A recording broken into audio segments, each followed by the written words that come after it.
I want to share some thoughts with you today around Rumi and his gift to us. So I've titled today's sermon, Rumi's Invitation to the Soul. And let me start by using his words. Come, come, whoever you are, wanderer, worshipper, lover of leaving, it doesn't matter. Ours is not a caravan of despair. So these ancient words from the 13th century mystic poet Jalāl al-Dīn Rumi greet us like an open door, one that welcomes all seekers, no matter how tired, broken, or lost we may feel at any given time. In many ways, Rumi's message, his perennial message, echoes the spirits and the ideas and ethics of the Unitarian Universalism, that of being, of course, inclusive, compassionate, and rooted in love. And for those of you who don't know much about him, let me just sum up his incredible life by just telling you just a few short things about his biography. Rumi was born in the 13th century, in 1207 to be precise, in what is now Afghanistan. And he spent much of his life in that area that is, of course, as I mentioned earlier, modern-day Turkey. He was a scholar, a theologian, and a mystic. And then something happened that changed his life forever. He met a wandering dervish named Shams of Tabriz, and their spiritual friendship was so intense and so transformative that it cracked open Rumi's heart. And after Shams disappeared, it's unknown what happened to him, but an educated guess is that he was murdered. Rumi was plunged into deep, inconsolable grief. And out of that grief came a flood of poetry, music, and movement. And so the man that had once been a religious teacher became a mystic poet whose words continue to echo across centuries. And I would also like to add that the love, which of course he experienced for and with Shams, as he unfolded it and unpacked it, of course, became a metaphor for the love that beloved, the universe, God, divine, whatever you might want to call it, has for us and us for it or them or him or her. And so, of course, across all traditions, backgrounds, religious beliefs, Rumi remains one of the most widely read poets in the world.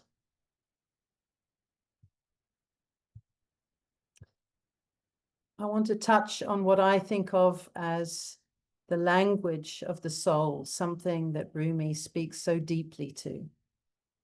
And of course, it's not embedded in dogma or theology per se, even though, of course, a lot of people forget that Rumi was a very, very devout Muslim from the Sufi tradition. But of course, what he is talking about in his experience of the divine is experiential. And so it becomes, as I said, the language of the soul. And one of my great teaching moments in my exploration of Rumi is that wonderful line. I'm sure many of you are familiar with it. I often refer to it in my own life as Rumi's field. It's because he wrote, "Out beyond the ideas of wrongdoing and right doing, there is a field, and I'll meet you there. And I've always been captivated by that thought, because I find it quite humbling in my own life that in times when I feel quite entrenched in whether I feel I'm right or that other person is wrong, to really seek out that field. Because as we know in our relationships and in our lives, it is there that healing and understanding can happen, and what were problems or issues or difficulties can be transformed and transmuted. So, of course, it's a radical statement. And in a time of moral codes and theological certainties, Rumi asks us to step out of those for a moment and invites us into a field. And this is another of his great themes, as you probably know, outside duality. And my last poem I'm going to share with you really speaks to this. It's not a place of lawlessness, of course, or selfishness. It's a place where love is greater than judgment. And this, of course, speaks to our own understanding as Unitarian Universalists, our first principle of the inherent worth and dignity of every person. So Rumi doesn't ask, are you right? Are you wrong? He just asks this one very key question. Are you seeking? Is your heart open? Because if it is, that's where I'll meet you. And as I said, of course, this poetry is what I read recently, and I want to steal this line. Saturated with love. Isn't that gorgeous? His poetry is saturated with love. And as I said, not just romantic love or eros love, but divine love, the kind that seeks to see all beings as part of the beloved. We often talk about how truth is found not only in joy, but also in suffering. The duality of life, of course. He was non-dualist, but he was always asking us to operate in that space between those two things, such as joy and suffering. And as we know, growth very often happens through heartbreak. Many people think it was just Leonard Cohen who said this, but it was also Rumi who said, the wound is the place where the light enters you.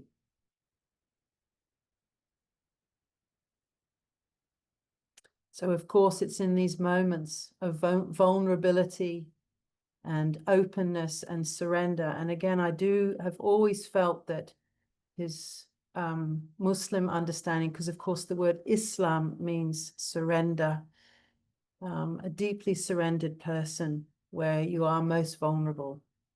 That, he says, is where our healing and our joy can come.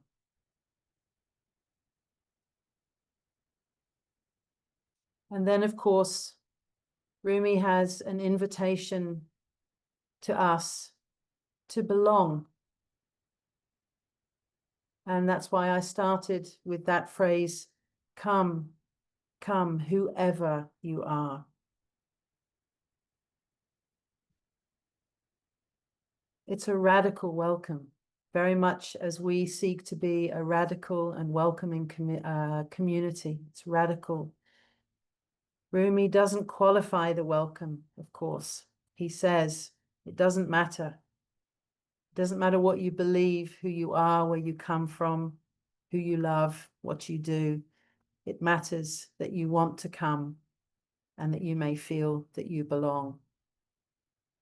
And of course, this is, as we've discussed in many different ways, radical hospitality. something that we strive for, both as individuals and a community. And of course, this openness is more than just tolerance. It's a celebration of diversity. And as I said, and Sidel chose it, and thank you again, Sidel, for the reminder. I love this line. There are 1,000 ways to kneel and kiss the ground. And is that not, in its essence, a very celebration of diversity itself?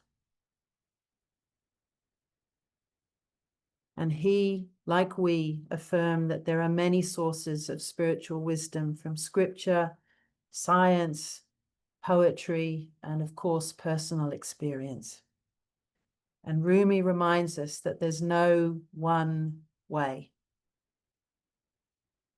that we are just simply to be open to the mystery of life. And then another of his great themes is dance. Now, I don't know if any of you have ever been to Turkey or are familiar with the dervishes. They have to train for many years to be able to spin as a dervish, and it is quite the most ecstatic and beautiful and experiential experience of the divine when you see it. I don't know if you've ever, I'd love to, when we chat later, I'd love to know if you too have had that experience. I have in Turkey, and I was utterly not only mesmerized, but I was taken to another place just by watching it.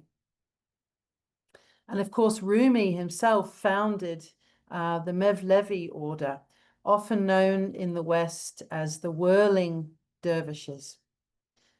And their spinning dance is not a performance. And I think, especially when you're a tourist, it's easy to see it that way. But of course, it's not. It's prayer.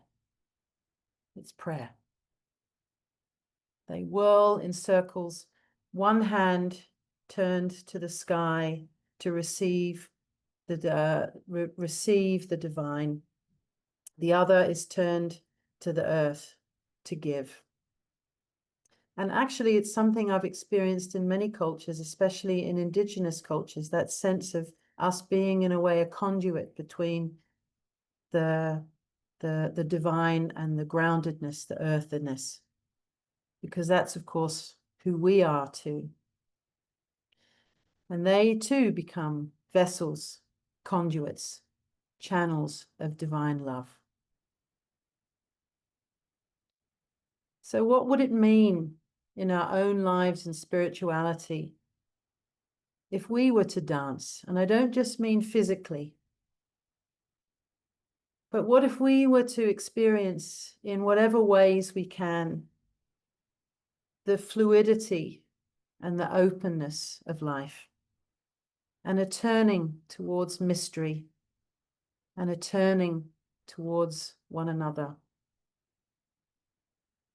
And as Rumi teaches us so powerfully in many of his verses, we don't have to understand the divine to be moved by the divine. In fact, he says, don't try to understand it. Just feel the sweetness in your own heart. That sweetness, said Rumi, is what God tastes like. This is an invitation to live not just in our heads, but in the wholeness of our beings. So I want to close by asking myself, but also asking us, how do we lean into this wisdom? How do we live it? Well, first, as I said, I think the key is to cultivate openness. And Rumi said, to be like a tree, to bend with the wind and bloom wherever you are.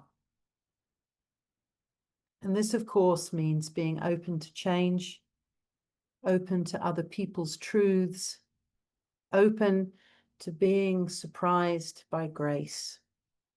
And I'm reminded of a dear friend of mine who I've known for many years, lives in LA. And she said to me once, Pippa, whatever you do, whatever you plan, whatever you desire, whatever you want, always leave room for the magic. And I like to always remember that to sort of take my hands off the control of what I think might be or should be or could be or ought to be, but also to leave room for the magic. Secondly, of course, it's about light. Rumi invites us, and I quote him again, to be like a lantern, to stay lit in the dark. And I think now more than ever, we need this wisdom, we need this encouragement, we need this example in our own lives to stay lit in the dark. In a world filled with so much anxiety, distraction, and despair, simply being fully present to all that is, as Rumi said, a sacred act. So let me end by saying this. Rumi is not just a poet for mystics. He is a poet for seekers, for all of us who are still trying to figure it all out. And his poetry doesn't offer us easy answers. They look great as fridge magnets or cards that we might give to people that we love or want to say thank you to. No, his poetry offers us an embrace. So today, and as we continue from today, as we walk into that field out beyond our own ideas of what might be right and wrong, may we dance. May we be lanterns. May we be curious. May we not, as Rumi said, go back to sleep. And may we see in each other, and this is, of course, the hard thing for all of us to do, even within ourselves, as we started with the meditation today, not to see enemies and strangers and ourselves, but to be able to cultivate the ability to see the beloved in everyone.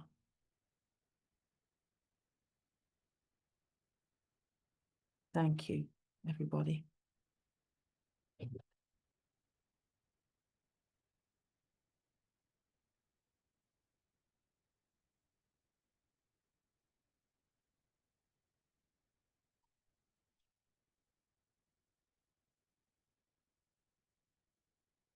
I'm looking to see if Sonia is here. Is Sonia with us? Okay. I know she wanted to read something, but she wasn't sure if she could make it today. So if you look in the notes, you'll see my favorite poem. Actually, it's always hard to choose and say I have a favorite, but this one I think speaks to me the most. And if you don't want to read it, if you just want to, as Rumi said, experience it, then I invite you to do so. I had the great honor of reading it at an event last year, an interfaith event, but it was sort of a celebration of Sufism and Rumi. And I think this poem sort of summed up the event of what it feels like to have so many different people from so many different backgrounds come. And we were gathered in this tiny, tiny little chapel in this church in Cape Town, very old church. And it lives with me still, this moment. So I wanted to share this with you. It's called Admit It and Change Everything.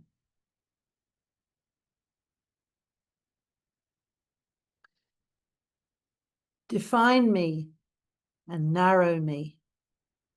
You starve yourself of yourself. Nail me down in a box of cold words. That box is your coffin. I do not know who I am. I am in astounded, lucid confusion. I'm not a Christian. I'm not a Jew. I'm not a Zoroastrian. I'm not even a Muslim. I do not belong to the land or to any known or unknown seas. Nature cannot own or claim me, nor can heaven, nor can India, China, Bulgaria. My place is placelessness. My sign, to have and give no sign. You say you see my mouth, ears, eyes, nose. They are not mine. I am the life of life. I am that cat, this stone. No one. I have thrown duality away like an old dish rag. I see and know all times and worlds as one. One. Always one. So what do I have to do to get you to admit who is speaking? Admit it and change everything. This is your own voice echoing off the walls of God.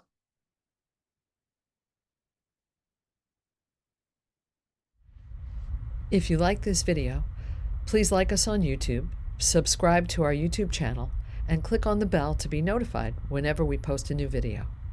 Thank you.